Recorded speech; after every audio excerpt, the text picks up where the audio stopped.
Good afternoon, students. Are you hearing my voice?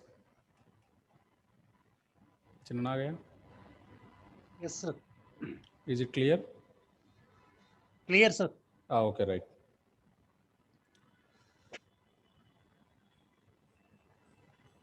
So, according to our syllabus, in third paper, Dalit movements in India, we already completed the first module, and we are in the second module now. In the second module, in last class, we completed a general thing, nothing but Dalit literature and Dalit movements. How the Dalit literature developed and which created a awareness among the Dalits, and how the Dalit literature which emerged, and the comparison of Dalit literature we already covered in our last syllabus, because we compared the development of Dalit literature in the Maratha region with the Hindi speaking lands or Hindi speaking region of northern part of India. Okay, then we have a important concept in the second module is nothing but the evolution of caste system. Evolution of caste system in India. Okay, you are well aware that Indian caste system is very complex, rigid, and it had a certain complications. You will never find such a system in any part of the world. Okay, so it is a caste system, a system particularly you find in India. The number of castes or communities, races which you find in India, you never see this in any other part of the world.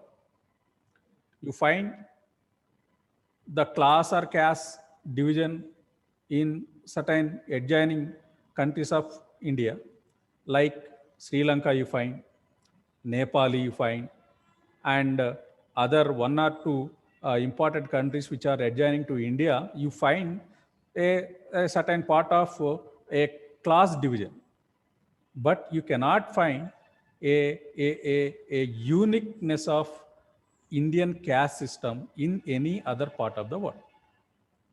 Such a rigidity you don't find, such a broad or long division, a gap between the lower and higher, a hierarchical structure which is present in caste system. You cannot find any in any part of the world. Okay, so we see how the caste system has emerged. The origin of caste system has taken place. Okay, so before going to the various theories regarding the origin of the caste and how the caste system has developed from the Varna. Okay, I will give you all those things. Before going to this, just I will give you the how the term caste, which used by various sociologists, historians, and various authors. Okay, so how the term caste is developed. Okay, so I will give the caste, how the caste term is developed, and what is the meaning, and from where we use the term caste. Okay, I will start with those, and I'll finish with the various theories regarding the emergence of caste system in India and evolution of the caste system. Okay, so I will start with the origin of caste is a subject which has given rise to a great deal of speculation Indian caste system, which is an age-old institution, even to it, there is no unanimity with regards to its origin. The caste structure is so complex that in spite of large number of researches done by social scientists, no valid explanation with regard to its origin could come out. The word is derived from the Latin word. The word caste, okay, the word caste is derived from the Latin word castus, which means pure. The Portuguese word casta, okay, so the mainly the casta is the basic word in all the world used by the term caste. Okay, so Portuguese word casta, which means race, lineage, or pure stock. But caste was not used in Indian sense till the 17th century. The Indian use is a leading one now, and it has influenced all other uses. As the Indian idea of the caste was but vaguely understood, this word was loosely applied to the hereditary classes of Europe resembling the caste of India, who keep themselves socially distinct. The Portuguese used this word to denote the Indian institution as they thought such a system was intended to keep purity of blood. Okay, so according to Risley, a sociologist, a caste may be defined as a collection of families or group of families bearing a common name, claiming common descent from a mythical ancestor, human or a divine, professing to follow the same hereditary calling, and regarded by those who are competent to the give opinions as forming a singly homogeneous community. The name generally denotes or is associated with a specific occupation. A caste is almost invariably endogamous in the sense that a member of the large circle denoted by the common name may not marry outside the circle, but within the circle there are usually a number of similar circles, each of which is also a endogamous. Nesfield, who is vividly used the term Dalit. Okay, so according to Nesfield, uh, defines a caste as a class of the community which disowns any connection with any other class and can neither intermarry nor eat or drink with any but persons of their own community. Okay, so according to the racial theory propounder Herbert Risley, in his book The People of India, racial differences and endogamous marriage lead to the origin of the caste system. According to him, caste system developed after immigration of Indo-Aryans from Persia, where the society was divided into the four classes: priests, warriors, cultivators, and artisans. And this they maintained even after coming here.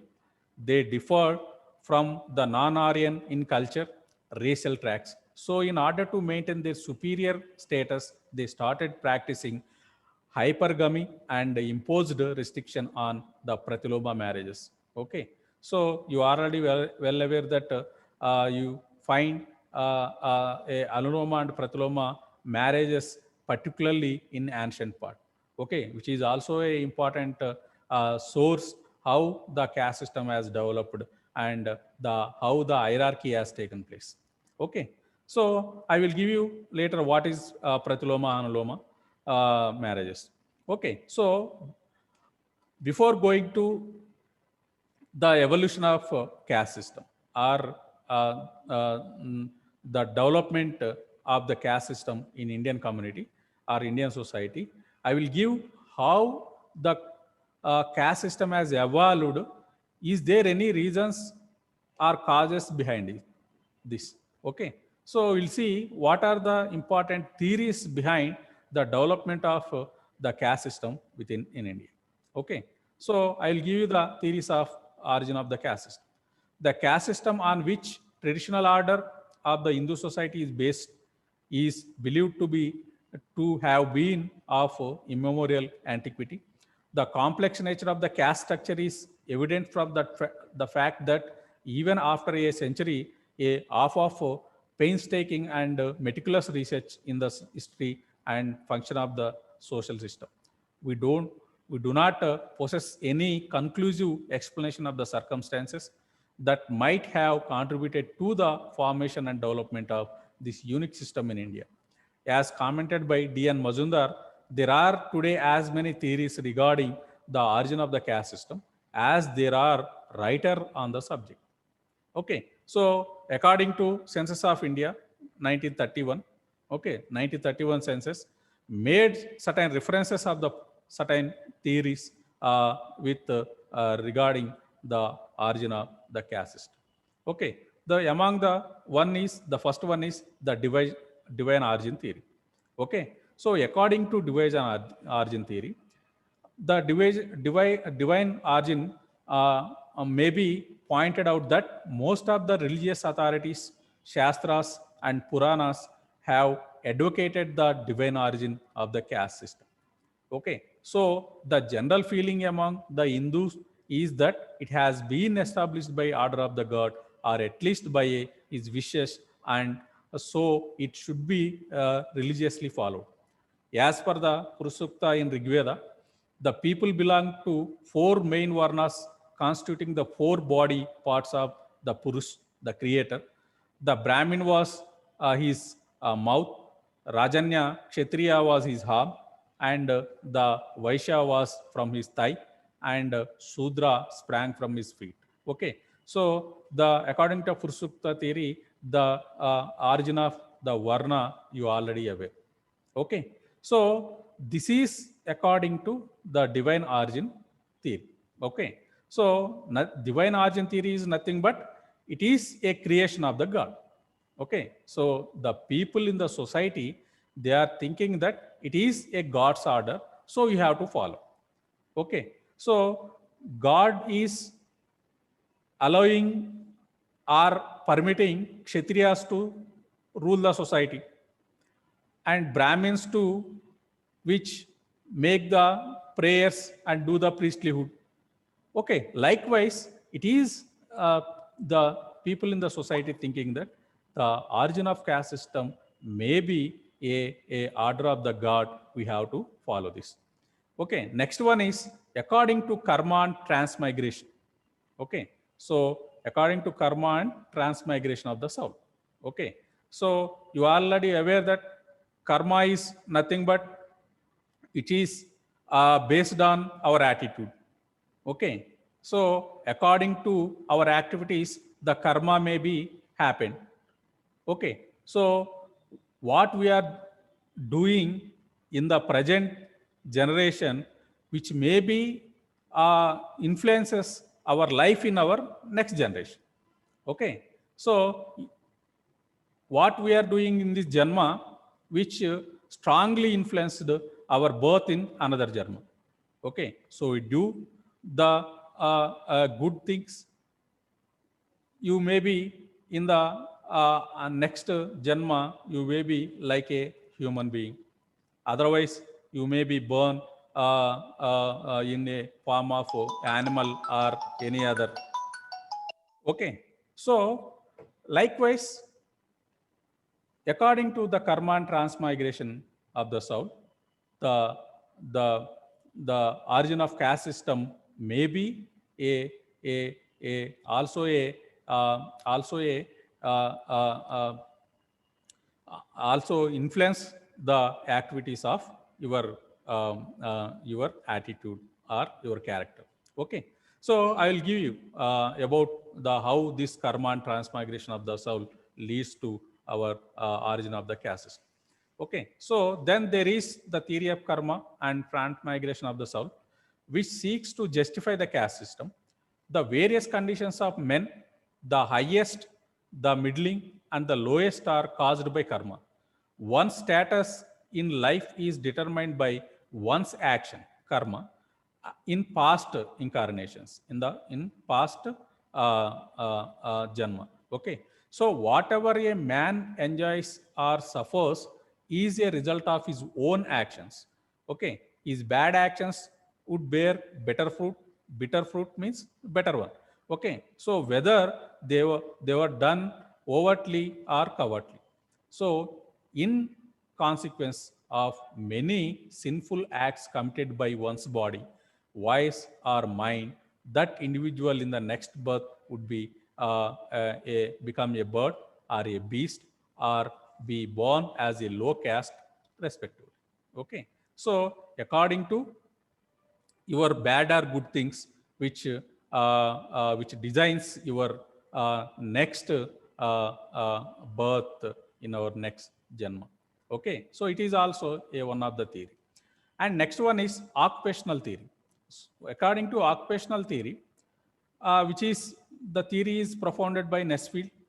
One of the Nesfield, a important historian who used Dalit term extensively. Okay, so Nesfield advocates occupation as the lone factor for the development of the system. According to him, before the system, priesthood was not the exclusive monopoly of Brahmins, but later on, when hymens and rituals became more complex, a section of the people got themselves specialized and became the Brahmins. Due to importance of sacrifice, such as people came to be more repeated. Later, they made this occupation hereditary. After this, other sections of the people also organized themselves for securing privileges. They did this in self-defense and also in mitigation of group of people whom they held in high esteem. Okay, so you already aware that during the Indus Valley civilization, you don't have that any source regarding the division of the society. Okay, so during the Indus Valley civilization, you don't know who is the priest or who is uh, who is a labor or who is a followed various professions. Okay, so who is a builder or a mason worker or a corn grinder. Okay, there is no source regarding the division of the society during the Indus Valley civilization. When you see from the Rigvedic culture, you clearly find that a clear-cut division is in this at the Rigvedic society, because according to the Purushsukta theory, which is a theory mainly you find in the 10th mandala of Rigveda, and we already discussed just now, just before this content. Okay, so how the Varna has emerged. Okay, so from the various body parts of a creator, Purush, various Varnas has emerged. Okay, so from the Rigvedic period onwards, you see a clear-cut division in the society. Okay, so you see various clear-cut division of Varna in the society. Okay, so Varna is based on the various reasons. Varna is based on basically on the color, okay, color of the skin, but other things also which influence the origin of the Varna. Okay, so and what I want to say is there is a clear-cut division at the Rigvedic times. You cannot clear-cut division. You cannot see that division before the Rigveda. Okay, so here means the divisor is we are created. Okay, so here what the clearly shows the Purushsukta theory that according to the Rigveda, according to the Purushsukta, there is the origin of Varna. It means what? It is a man-made division in the society. Okay, so during the Rigvedic period, you see the Varna division in the society, at the Rigvedic society, but you cannot find rigidity in the Rigvedic society. Okay, so there is certain flexibility in the Rigvedic society. Okay, so according to a person which points out a statement you find in the Rigveda that myself is myself is a person doing certain things, and my father is a physician, and my mother is corn grinder. Like this is the statement which gives a certain flexibility in the Rigvedic society. Okay, so you cannot find that flexibility in the later Vedic. Okay, so from later Vedic onwards, gradually the rigidity which is increased in the Hindu society, and gradually there are many dharmashastras and many Puranas, those who pointing certain restrictions on the lower classes. Okay, so that may be highlighted in particularly in the later Mauryan age, and particularly during Gupta, the clear-cut division you find, and from these Varna occupation-based many communities and classes has emerged. Okay, so according to occupational theory is somewhat better to say that according to occupational theory, the caste system may origin in Indian society. Okay, so when you see after occupational theory, r- tribes and religious theory. Okay, so from very early times, there has been a gradual and silent change from the tribes to caste. This change has taken place in number of ways, and it is believed that most of the lower or exterior castes of today were formerly tribes. Okay, so we already studied regarding the tribal settlements. Okay, the term we oftenly used the tribal settlements while studying the Indian history in ancient India. Okay, so particularly the tribal settlement, the term tribal settlement we used particularly in the Rigvedic and later Vedic times. Okay, so it means what? During the Vedic and later Vedic, all settlements are only the tribal settlements.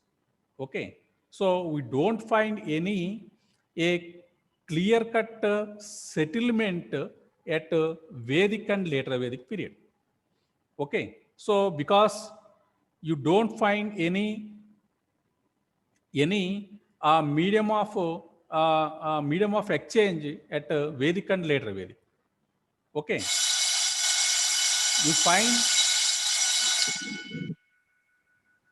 you find there only you find uh, there only a medium of instruction is the cattle. Okay, so land is a nominally they used. Okay, they didn't concentrate on the land at that time. Okay, so the here the tribal ruler or a ruler of particular settlement, he acted as a nominal head because he was advised or he acted according to the instructions by the various assemblies which are in the society. Okay, you are well aware that there are 4 assemblies you find during the Vedic and later Vedic times. Okay, Sabha, Samiti, Vidata, Gana. Okay, so these assemblies may directing the head of the settlement at that time. Okay, so you don't have any particular power rights at that time. Okay, it means what? There is no particular medium of exchange at that time. The only medium of exchange during the Rigvedic and later Vedic is the cattle.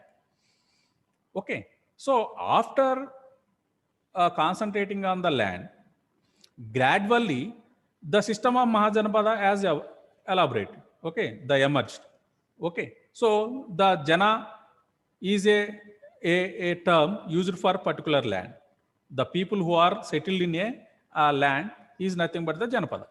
Okay, so Janapadas turn into Mahajanapadas, right? So within the Mahajanapadas, the strongest Mahajanapada, which is grabbing other weak Janapadas, and gradually all those Mahajanapadas come under a platform, and a imperial kingdom has started in the name of Magadha.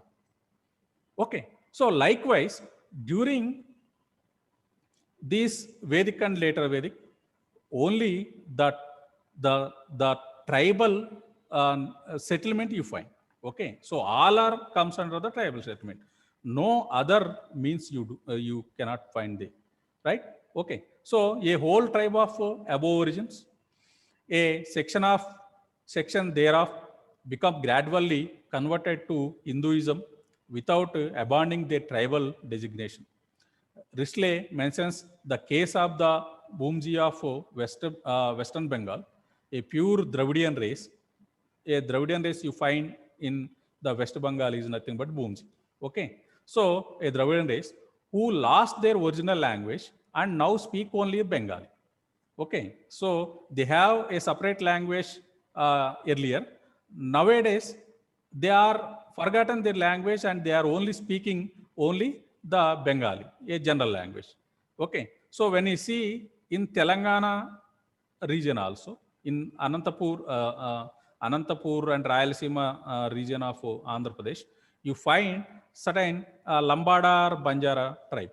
Okay, they have their own dialect, but gradually they are losing their own dialect, and they are following only a general language Telugu.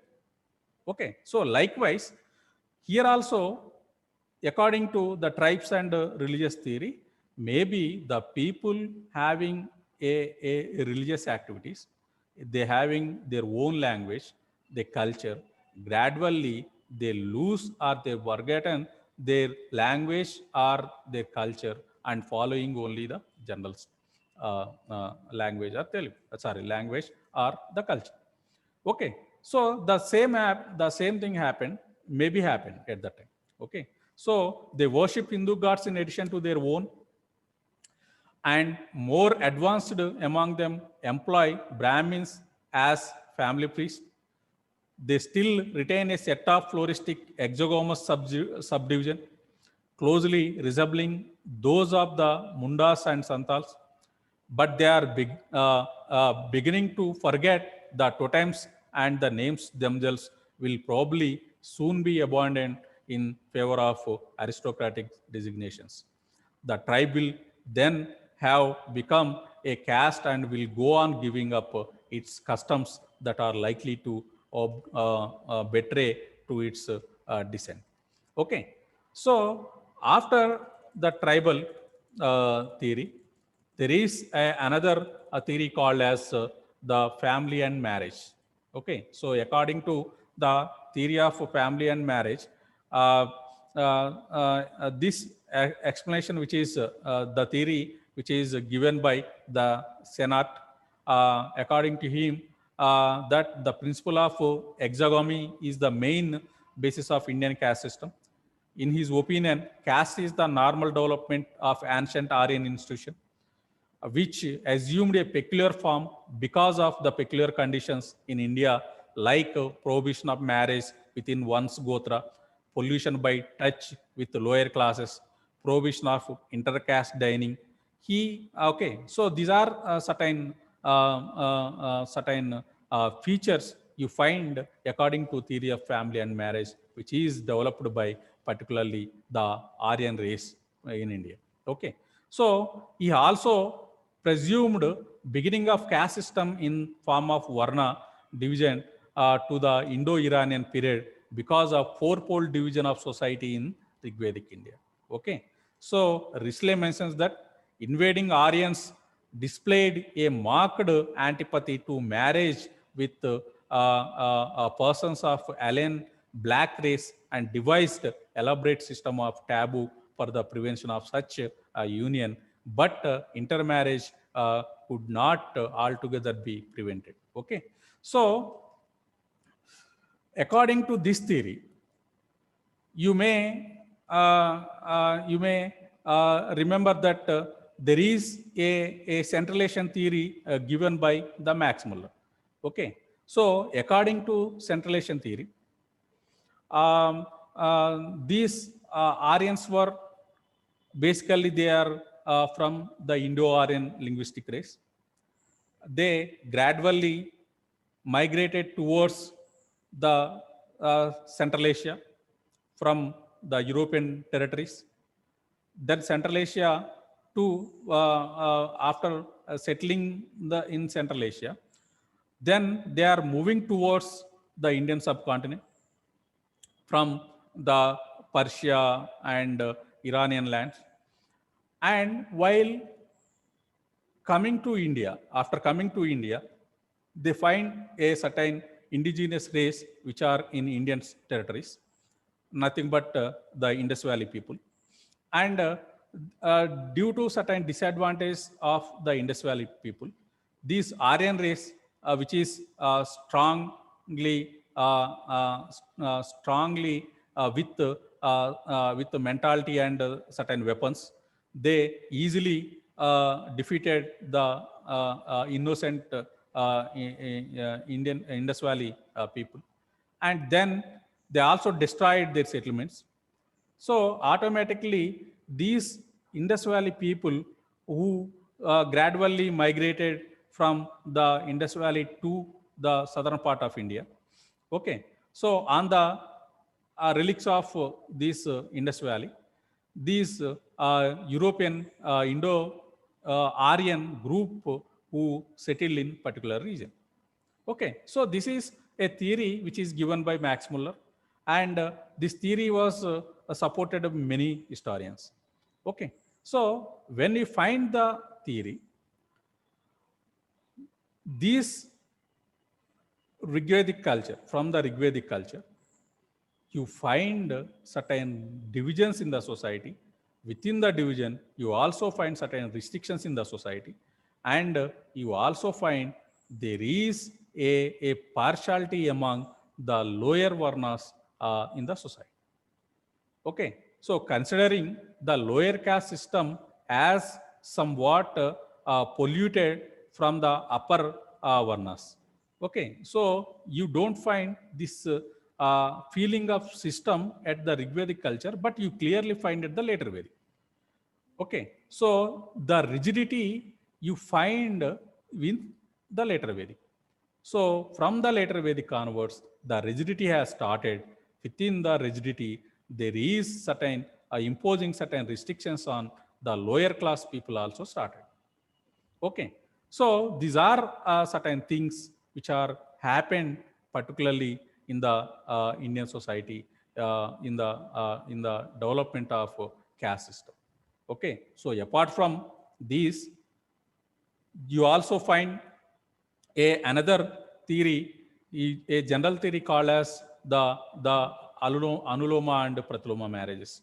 Okay, so according to Anuloma and Pratiloma marriages, there is a certain marriage has taken place between the upper varna and a lower varna. Okay, so upper varna male marrying the lower varna female, and sometimes the lower varna male marrying the upper varna female.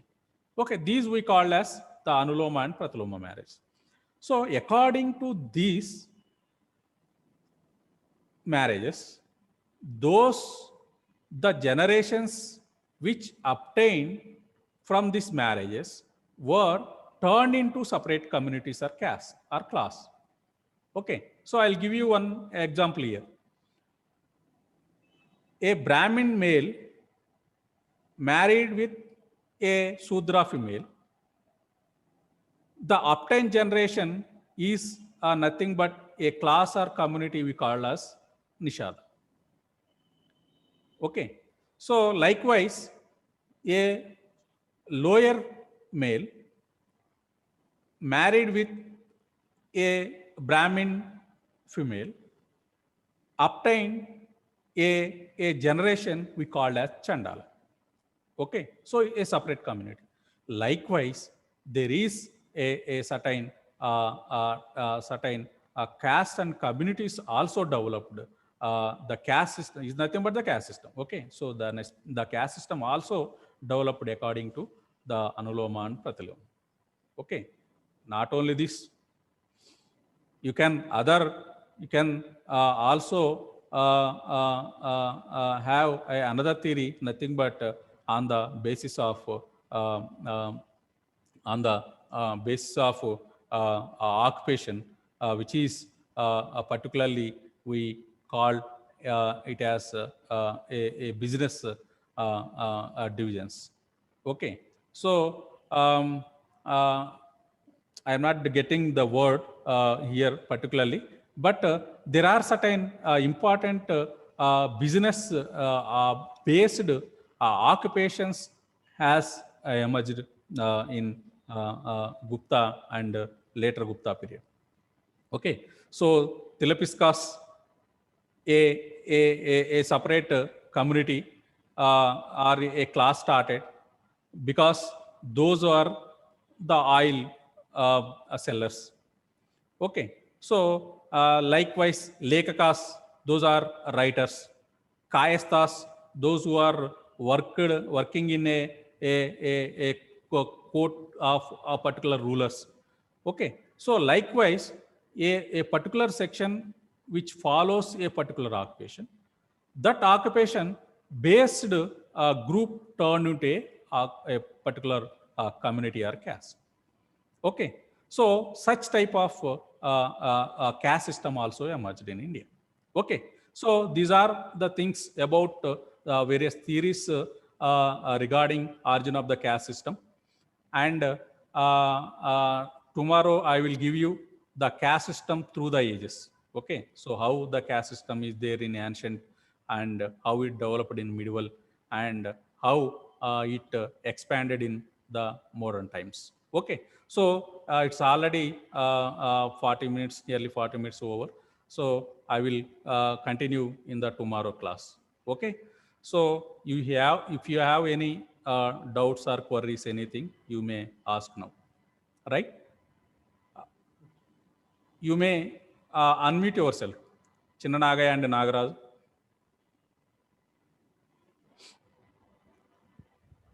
Hello, sir. Unmute No your doubt, videos sir. also. Video. Both of you.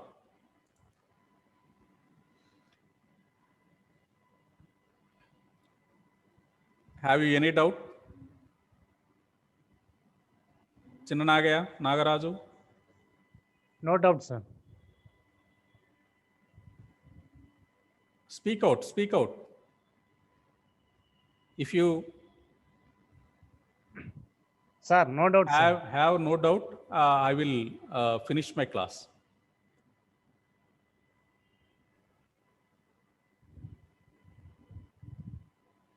చిన్న నాగయ్య డౌట్లు ఉన్నాయా ఏమన్నా?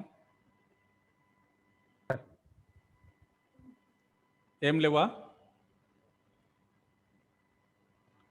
Okay, can I end up my class? Shall I end my class?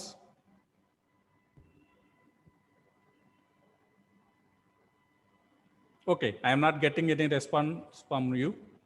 So today I am ending my class and I'll meet you tomorrow at the same time. Okay? Thank you. Thank you once again. I'm ending my class.